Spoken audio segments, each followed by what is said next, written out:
আমাদের জীবনে কখনো কখনো এমনও সময় আসে যখন আমাদের মনে হয় সবকিছুই যেন শেষ হয়ে যাচ্ছে। এত চেষ্টা করার পরও সফলতা কখনোই আসছে না, কিংবা আমরা কখনো রাত দিন কঠোর পরিশ্রম করেও আমরা আমাদের স্বপ্নকে ছুঁতে পারছি না। আর তখনই হয়তোবা আমরা নিজেকে মনে করি আমরা ব্যর্থ হলাম। কিন্তু আসল সত্যটা হলো, ব্যর্থতা কোনো পরাজয় নয়, বরং এটি একটি সফলতা অর্জনের অন্যতম এক পূর্বশর্ত। আপনি যেখান থেকে হোঁচট খেয়েছেন, ঠিক সেখান থেকেই আবার নতুন করে শুরু করুন। কারণ বারবার পড়ে যাওয়ার মানে হচ্ছে আপনি দুর্বল নন, বরং আপনি প্রতিবার উঠে দাঁড়ানোর সাহস রাখেন। এই সাহসে একদিন আপনাকে আপনার সাফল্যের শিখরে ঠিকই পৌঁছে দেবে। এতটুকু নিজের উপর বিশ্বাস রাখুন। আমাদের জীবনের সবচেয়ে বড় সত্যটা হলো, আমরা শুধু একবার নয়, বারবার নয়, হাজারবার ব্যর্থ হব। আমাদের পৃথিবীতে সর্বকালের সেরা বিজ্ঞানী একজন ছিলেন ডক্টর আলবার্ট আইনস্টাইন, যার জীবনে রয়েছে হাজারো ব্যর্থতার গল্প।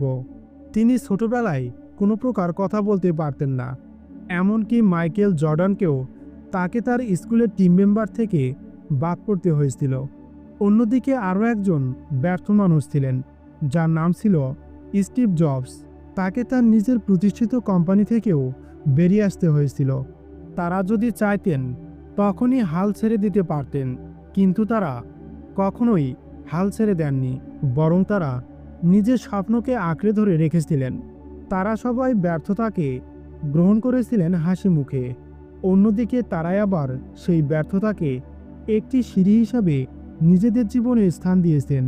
প্রত্যেকটি ব্যর্থতায় আসলে আমাদের শিখিয়ে দেয় তোমার কিংবা আমার কোন কোন জায়গায় দুর্বলতা রয়েছে, আর তুমি সেই দুর্বল পয়েন্টগুলোকে যাতে খুব সহজেই আইডেন্টিফাই করতে পারো তুমি তোমার পরবর্তী জীবনের পদক্ষেপের জন্য। তুমি খুব ভালোভাবে সেটাকে পর্যবেক্ষণ করো এবং আবারও উঠে পড়ো। মূলত কোথায় আপনি দুর্বল, কিংবা এই শিক্ষাটাই ব্যর্থতা মানুষকে দিয়ে থাকে। তাই আপনি কখনো হতাশ হবেন না।